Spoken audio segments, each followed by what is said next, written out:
Hello and welcome to this UCAS International podcast with me, Robbie James, and in this episode we are talking all things moving to the UK. So we're going to go through the kind of logistical processes, the things you need to consider when you move to the UK, things like finding a doctor, registering with a bank, and all the other little bits and bobs that you need to try and sort as well. And I'm going to do that with two wonderful guests. It's lovely to see you. We're joined by Risper Okello from the University of Surrey, and also Lika Gvasalia as well as from the University of Exeter.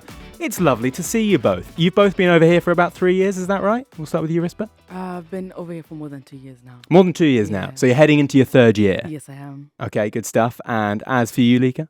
Yeah, 3 years. 3 years, and you are done and dusted at the University of Exeter at the time of recording this podcast, right? Yes, exactly. Graduating very soon. Okay, good stuff. Well, I want to go back to the start a little bit. How long does it feel since you've been over here? Does it feel like 2 years? It feels longer. Does it? I think I have now integrated into the British culture, in my opinion. I think I can actually apply to be a British citizen at this point because I've immersed myself in the culture a bit too much, some would say.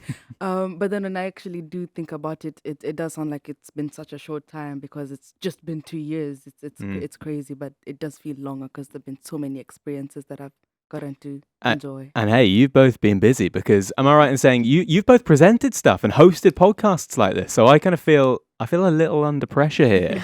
Lika, what have you talk us through what you've done on the presenting front? So I was in the diplomacy podcast, and I was a presenter, the host of the podcast, which was like I was asking the questions with like young people around the diplomacy. Okay, and Risper, you said that you've done some podcasting stuff before, and you were telling us before we started recording that you do some warm-ups and everything. Yes. Tell us what you do. So during my second year, I was president of this society known as Tag Radio, which is a student broadcasting society. It's actually the oldest society within the University of Surrey since 1972, which is crazy. However, after COVID, everything just kind of died down. And so I decided to revive the society. So we're in charge of just broadcasting the students' life, behind the scenes of everyone that is just kind of making University of Surrey be as lively as it is. And so I was, behind the scenes, but also being a presenter, but also being an interviewer, just everything that encapsulates. And doing what? Tell us through your warm-ups. This is what I want to hear. Tell everyone, because you told us off air. Come on, what do you do? So, before I start, I just kind of, in a sense, get all the weirdness out. So I'll just be like, for the benefit of anyone listening, your eyes just then went really wide. You really quite gave that something. You get rid of the anxiety and all the nerves that usually just come because as much as you kind of be on the broadcasting space, you do get jitters and you just get anxious every time. So just to kind of get it all out and to make the your host just feel, the guests feel like at ease. We all just did a minute and then we cut it all out. Okay. Well, should we all, I feel like we should maybe before we continue, should we all do that? Should we all just have a second where we let all the weirdness out? Yeah. You want to do that? Okay, Of so course. on 3, here we go. Risper, Lika, 3, 2, 1. I think that went down a treat. We can now proceed with ultimate seriousness. Should we do that? Of course. Okay, let's talk moving to the UK. Lika, we'll start with you. When you found out, right, here we go. It's happening. I'm going to the UK. I'm going to go study at the University of Exeter. What was the first thing that sort of popped into your brain in terms of logistics that you thought, yep, I'm going to need to sort that?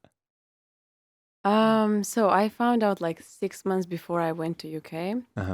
And honestly, there was nothing specifically I was thinking to like, oh, I need to sort this out. Like, I was just nervous, like so many feelings like coming together that, oh my God, I'm going to live alone. And it's actually happening. So I don't think there was anything like specific me to try to sort it out. Yeah. But just like being nervous and being scared to do all this in absolutely different country, in different language. Yeah. So it's a huge deal, isn't it? Like, it's a huge thing. And because you know that even if you don't know the specific things that are going to crop up, you're well aware, Risper, aren't you, that there are going to be things that will suddenly come along and I'll be like, oh, I didn't think of that, or I should have thought of that. exactly. Do you agree? Like, how did you sort of find that process? Navigating like the first few weeks? Or Well, just yeah, coming the into whole UK? process. So when you're moving over, you've obviously got things like accommodation to think Yeah. about, and then you have packing to think about, and you are unsure of, how you're going to sort a doctor and a bank account, how your finances are going to work. Maybe the accommodation side. How did you get over that first hurdle? With accommodation, I think I just in general, I think my experience was a bit different from most people because I was excited to come to the UK, and it was just the whole idea of immersing myself in a different culture, in a different community. I've always just liked to kind of put myself in different spaces and see how well I can adapt, because that leads to more growth. So once I got my unconditional offer, I was like, yay, we're going to the UK. But then when we started the whole visa process and now looking into accommodation and all the logistics, that's when it actually hit me like, wow, we're going to the UK. There's so many things that we need to sort out. But what kind of made it easier? I mean, just aside from watching other UCAS podcasts, because I mean, UCAS has really helped majority of us just kind of navigate how the whole scenes are in the UK. Is this you doing your little UCAS testimonial? This is Yeah. great. We can clip that up. The marketing team can use that anytime. But also just speaking to student ambassadors as well as the international team at University of Surrey, they kind of made it easy for me to know what options are on the table for me, especially for accommodation, helping me understand when it comes to the cost itself, because the currency conversion just made everything so expensive. So at the end of the day, everything was expensive. So I needed to figure out where are my expenses gonna be the most. So a lot of conversations with my parents, a lot of conversations with mentors, people that I did know that came to the UK and they've graduated and they've navigated the whole transition and whatnot. So I had to really sit down and kind of get as much information as I possibly could to make a decision. But ultimately, also just reminding myself that it's never really that serious. Even if you do feel like you have slipped up, it's never really the end of the world, because once you do get to the UK, you do have that flexibility of trying to figure out if I'm able to kind of like rewrite the mistake and kind of change it to what you prefer.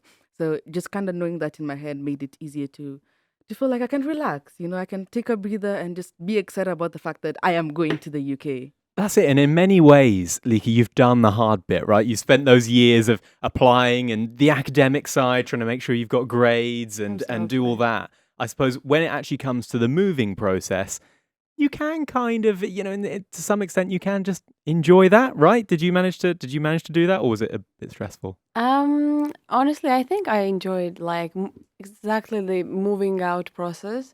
But at the same time, it's really stressful because like you feel kind of homesick. Yeah. But I would say it depends like how well you choose the accommodation and the accommodation type as well. Because like there are different accommodations, right? But there are also different accommodation types, which means like the room type. So you might have like studio or shared studio or ensuite. We can explain that if we have time for Please that. do. Yeah. So in my accommodation, we had, as I said, studio, shared studio, and ensuite. So studio means that you have your own bedroom, your own bathroom, and your own kitchen.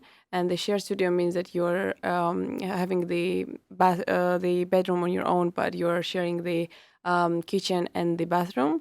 And the ensuite means that you are sharing only the kitchen with 4 more people, or it might be 5, 6, depends on the accommodation. So yeah, it depends like what kind of person you are. So according to that, you choose which type of the room you want. So in my case, I was Sort of, do you want to make friends or do you want to be able to fight in peace? absolutely, Sort of a mix up. Yeah, I get it. yeah. So at the beginning, I was so scared. I was like, how am I gonna live with a different person and share the bathroom and the kitchen? Just sounded impossible and so terrifying for me. So I went for the studio.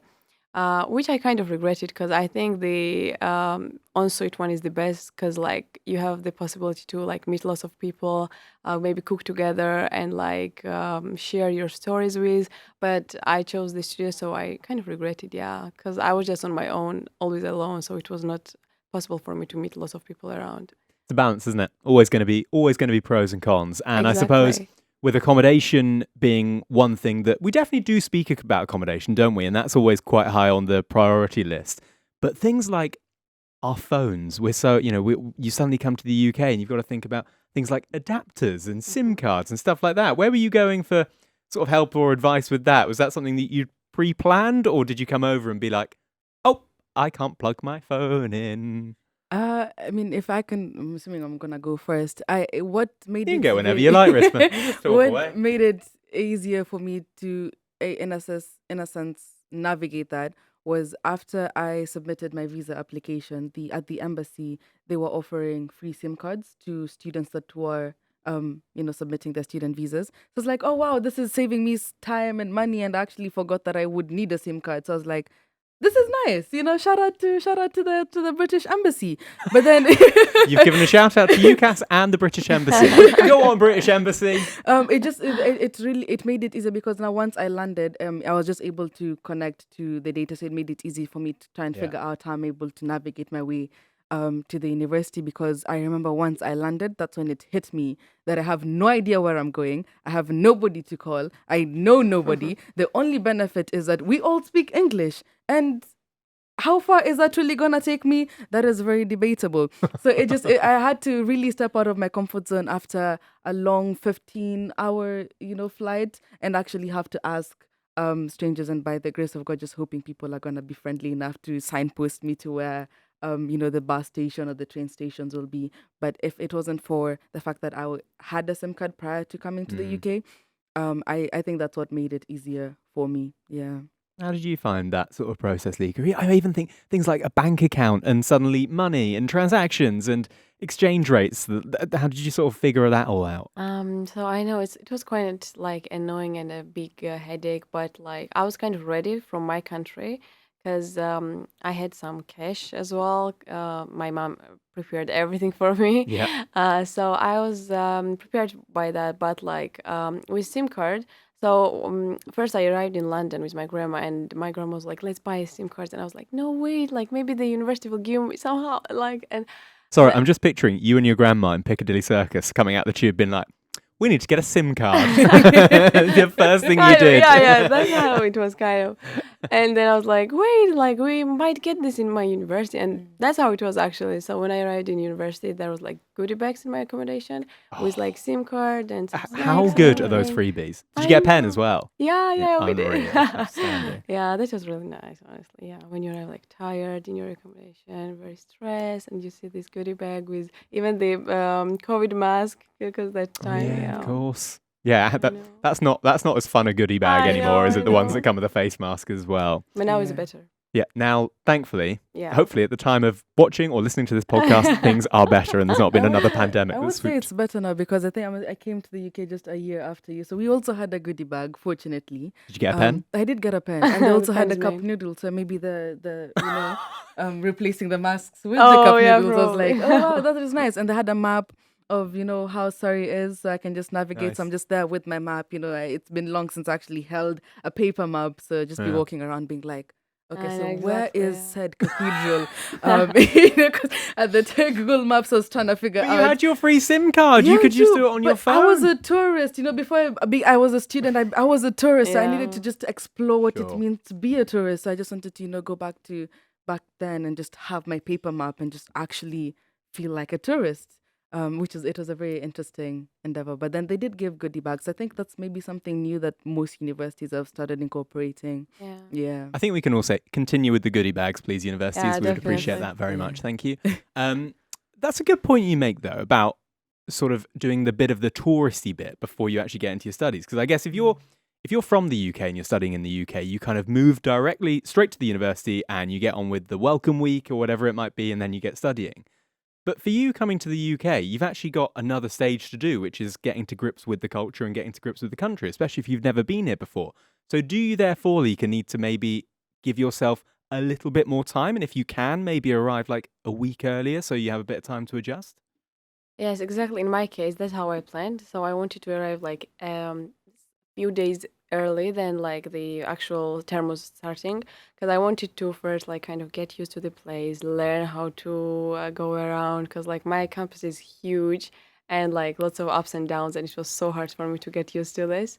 So yeah, I think it's better to arrive like at least 5 days before the term starts, so you can like just go around and learn, maybe make even some friends, so like they can help you with like how to manage all that in university How life. to do socializing. Exactly, yeah. I do feel like we do socializing quite nichely in the UK. I don't know, maybe not. Do we do it nichely? Well, we like the pub, don't we? Yeah. We do like the pub. From pubs to healthcare. what a transition. Things like the NHS surcharge, which I know is obviously something that is changing all the time, so we won't go into that too specifically, but finding, registering with a doctor, how did you find that aspect? Because there's a lot to think about there as well. It was very strange, rather different from how I'd say the healthcare institutions do work back in Kenya. Mm-hmm. And when you're all used to, in a sense, having an insurance card, so you can just go to private hospitals and kind of get your costs covered.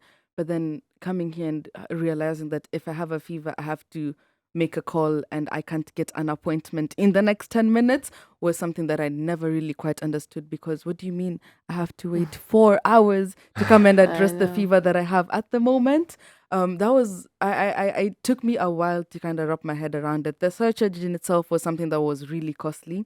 I think it's a price that most people they don't particularly speak about it, especially when it comes to just addressing finances of going into the UK with your parents. Most oftentimes I came to realize, even when I was speaking to my peers, the cost that you'd be thinking about is the cost for the visa and the travel expenses, but you'd forget that there is this compulsory, and the fact that it is compulsory makes it really hard, because there's also there's a voice in your head that tells you, I don't think I'll get sick in the UK. I think I'll be able to survive. I can survive a whole year without going with the flu. And even if I do get a flu, I can go to the pharmacy. Why would I need to go to, said GP? However, when I came here, just having international friends, especially British friends, are the ones who helped me understand what this whole, having to go to the GP and getting registered means. So it was kind of easy for me to navigate it. However, up until today, it's been 2+ years. I still don't understand why I need to take so much time just to get said appointment. But I do think it. I've been able to understand. Get used to the whole vibe. So it's kind of something easy to integrate into, but it's something that will always perplex me all the time. I will never be able to understand it. If it were up to me, I think it needs to be changed. But This is your time. When we see you in government in a few years' time, we'll know it's coming. Fingers crossed. And for you, Lika, what about things like finances and opening a bank account and stuff like that? Because that can all be a little bit complex. But again, did you get help from the uni? Yeah. University definitely helps with that. You need the bank statement letter from university, as I know. So is that like a letter from them saying that this person's on our books, exactly. They're going to be studying here? Yeah. Give them a bank account. Exactly. Give them a bank account. Exactly. That's how it is. Like, it just the statement which says your term dates and that you're actually the student at university, and then after that you just get the bank account in a week. After that, it's really straightforward. Yeah. But about GP, I would add, like, you can't escape from freshers flu. So I would say register as soon as possible when you arrive, because actually at the beginning you don't even realize how important it is, but it's really, really important to register, because then you might struggle a lot, because then it takes so much time, and then the first weeks is the main time when everyone needs help. So it might take so much time to register and then get to the appointment. So I would say, yes, register as soon as possible when you get to the university. Yeah.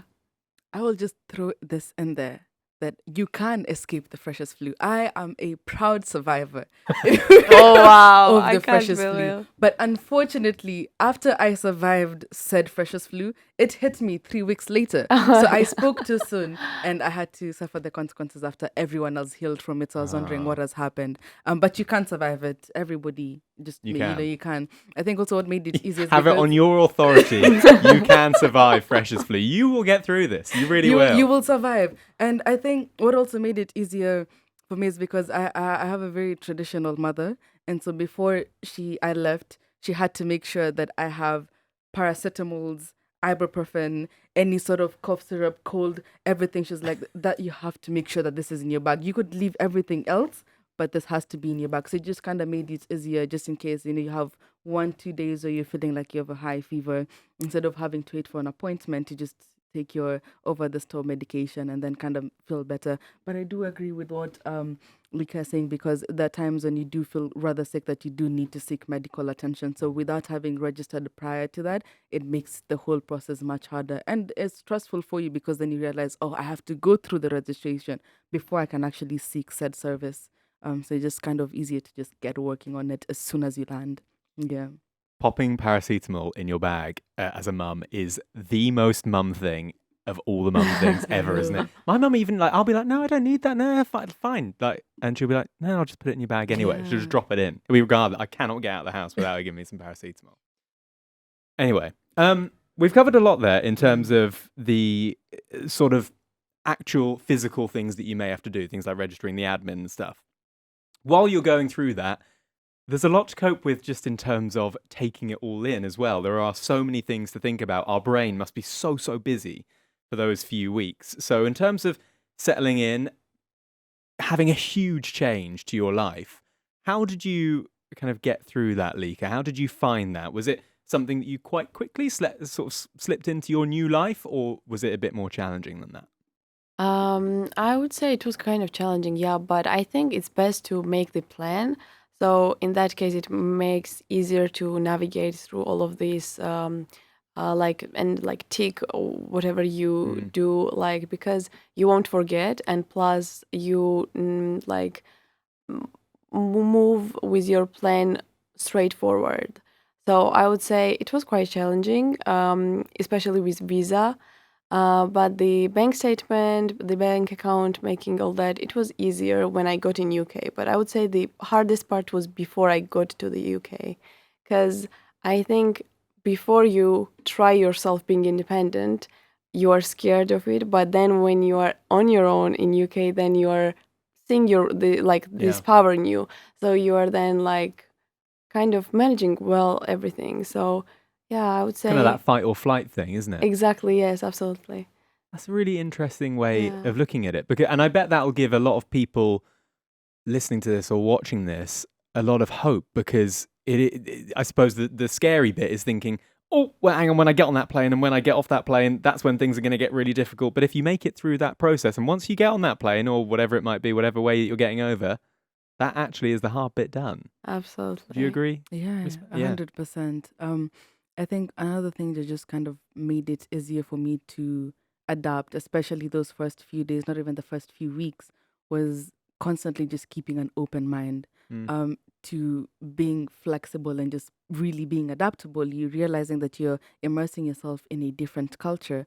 So in a sense, you have to be comfortable being out of your comfort zone. And it's one of the hardest, like the bitterest pill I had to swallow, during the days leading up to my flight, because I had to realize once I am stepping into that airport, I am completely putting myself out of the comfort zone.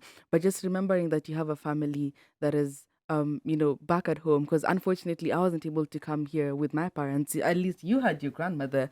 I came here alone, with So just get a SIM bless card in you. London. I with can with imagine all how the hard it would prayers be. and the blessings from my grandparents and my parents. They were praying for me constantly. I think I had to, when I landed in Dubai, that's when my mom went to sleep, and that was at like 4 or 5 in the morning, because she had to make sure that her daughter is safe. So at least I knew I had my family with me, and they're just constantly making sure if everything is all right. And once I landed, the same thing, Risper, have you landed? How is everything going on? Here's the contact for said university. Just try and reach out to them.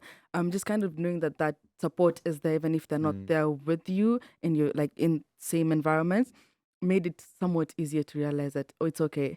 Worst case scenario, if anything happens, my mom is one phone call away. My dad is one phone call away. My grandfather is one phone call away, and he can pray for me and give me and just remind me that you got this. Take it easy, just breathe in, breathe out. But also the support system at the university has been amazing. They just have to make sure, especially for all international students.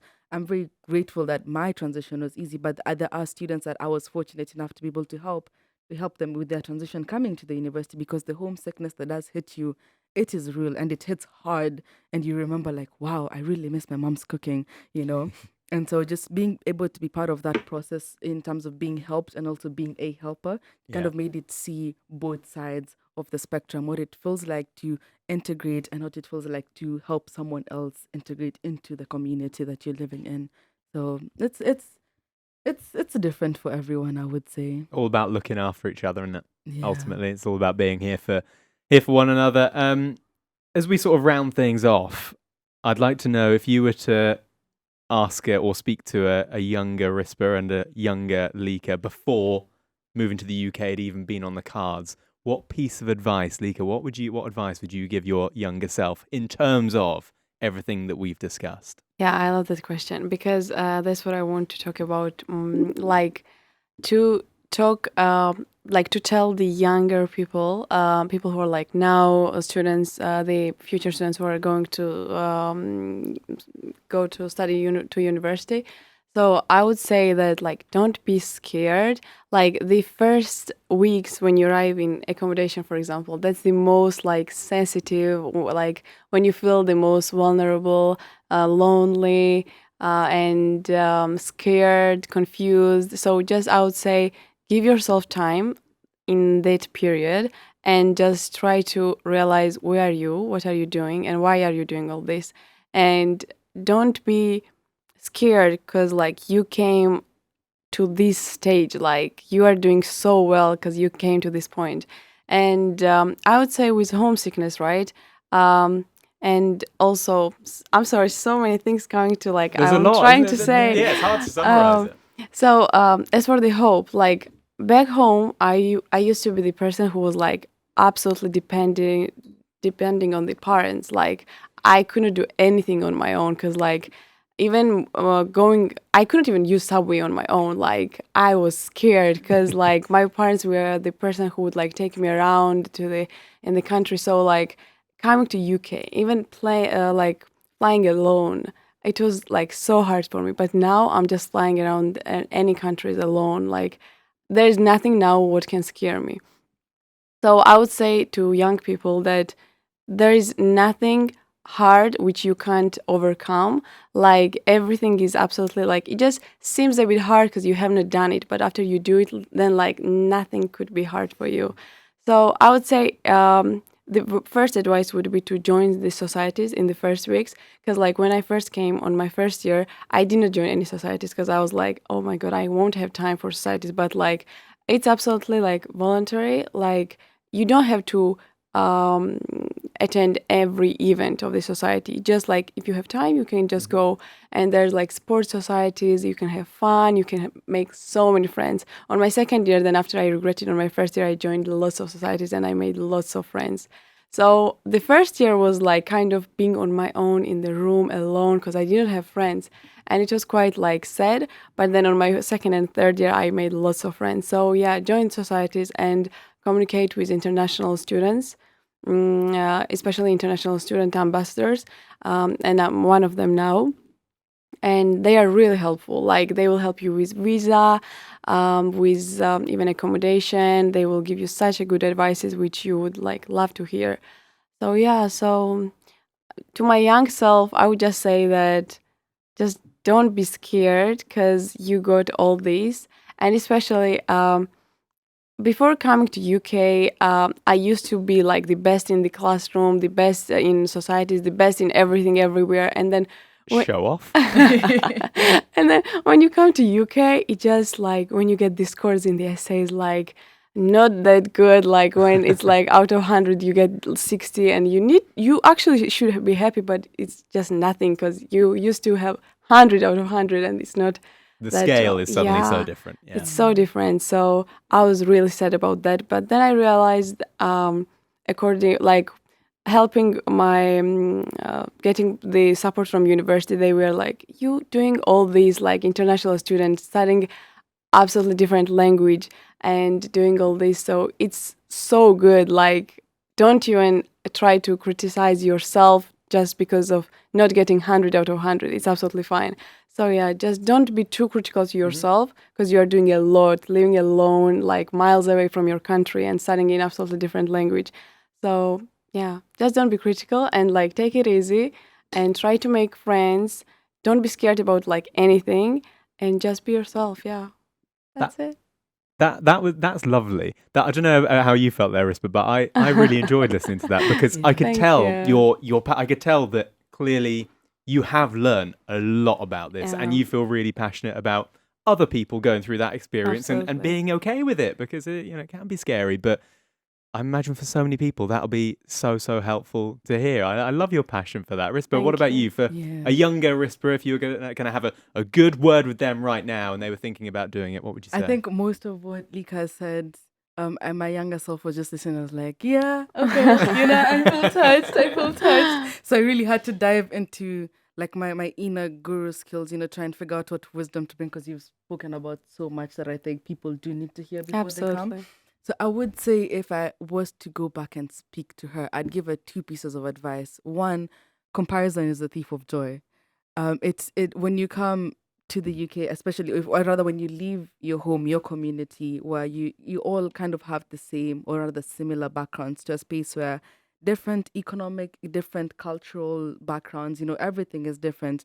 You'd most oftentimes find yourself, or rather I would find myself even, comparing against my course mates, or even just people, friends that I've met in university, in regards to how far have they come along with advancing their careers and everything. Just like Lika was saying, you leave high school knowing that you've gotten your A stars and, you were the top student and everything. Why were you both top student? I was not a top student. Okay? This is not a normal thing that you're in school and you're a top student. I think academic validation is real, and it's something most people would find themselves, just like constantly seeking for it. And that's the same passion I came with, to university. But then you come to realize that the dynamic is entirely different. And the person that is sitting next to you is running a completely different marathon from you, because where you guys started or you're coming into university is entirely different. So if you compare yourself, you're just making yourself feel much worse, and you're gonna trivialize all the accomplishments that you have made and think, oh, this is nothing. But actually it is. So even every small accomplishment, even getting that above 70% in the midterm, that is just 10% worth of your entire grade, is something that deserves a sweet treat. Just reminding yourself that every small milestone just needs, you just need to tell yourself that you've done a good job. Congratulations to you. Here is your reward. Now let's move on to the Is next. a sweet treat? Oh, I love a sweet treat. Oh, anything and everything. Come I on, love pick one. ice cream. One ice cream. Ice Okay, cream. go. Ice lollies, specifically ice lollies. Anyways. Orange? Yeah, Orange, orange in the middle, yellow at the bottom, red at the top. Oh, I know the ones you're talking about. Exactly. Minus points for that. Lika, yours? Sweet treat. Cake. Just cake? Really? What cake? Lemon? Berries. Berry cake. Really? Minus points for that. Oh, I don't know how I feel about cake. Really? What's your sweet treat? Custard. Oh no. Cold custard. Absolutely Unreal. not. Not hot custard. Anyway, was there a second? I interrupted you because I got distracted by sweet treats. My second point, it kind of does tie into what she was talking about, is the whole idea of understanding that you can do everything, but you don't have to do everything at the same time. You can spread it across the year. You can spread it across your time at university. I came in and I dived into every single society that I could. I'm talking crochet, I'm talking archery, I'm talking chess. I don't know how to play chess. I dived into broadcasting, which is how I found myself here. I was into MUN. I went into all cultural societies. I was in the Indian society. I just wanted the food. Anything and everything under the sun. Any single free time that I could get was slotted in with something.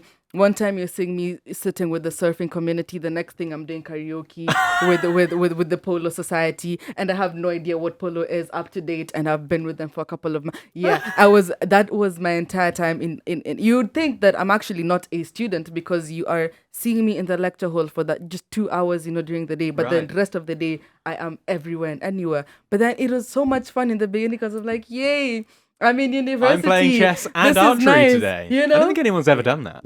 Yeah, that was the vibe. But then after everything now, university now just becomes intensive, and you realize like, wow, like my course is quite intense, and everything just starts piling up. There was a period where I realized I am approaching a burnout phase, and that is because I had too much things on my plate, and I was not willing to drop anything because I actually fell in love with everything, including my Polo Society. Nice. And so just learning how to, in a sense, put things in like time slots. You don't have to do everything now. So just figuring out what am I going to do for the first half of the first semester, and then you kind of accomplish that and move on to the next bit. So you're still able to, I guess, pile up the skill sets that you feel like you're going to acquire from diving into different societies and activities and clubs. But at the same time, you kind of prevent yourself from burning out. You actually end up enjoying university life, because waking up every morning and feeling like you have a 9-to-5 job because you decided by your own accord to go and dive into 6+ different societies sometimes might make it feel draining, and you realize you don't even have time for yourself, for your own self-care, for your own well-being, which is really important. So that was probably the most bitter pill I had to swallow at the end of my first year, realizing that as much as I would want to do everything, be that jack of all trades type of character so that I can dabble into all sports, I don't have to do everything now. So just take your sweet time, pick 2-3 things, just rinse, wash, repeat. Do the same thing over and over. By the Rinse, time, wash, repeat. exactly. That is And we excellent. just keep on moving on. So I think those would be the two piece of advice that I would not only just give to my younger Risper, even the Risper that is currently sitting right now. So I'm assuming You've she's just done it. I hope she Yeah. was listening. So I think maybe she's been advised by the future Risper. Some weird matrix has just gone on there. What a place to... My God, I feel like we've crammed in a lot of stuff there. That felt intense. You know how we did that, like, what did we do? Getting out the weirdness at the start. Yeah. Should we do a collective deep breath now? Because I feel like that was a lot. Ready? Yeah. 3, 2, 1, all of us into the mic. Through the nose, out through the mouth. Okay, that was not in sync That at was all. right. We made a shambles of that. Once more. Once Right. more, okay. 3, 2, 1, in through the nose and out through the mouth. Great audio if you're just listening to this and not watching us on YouTube.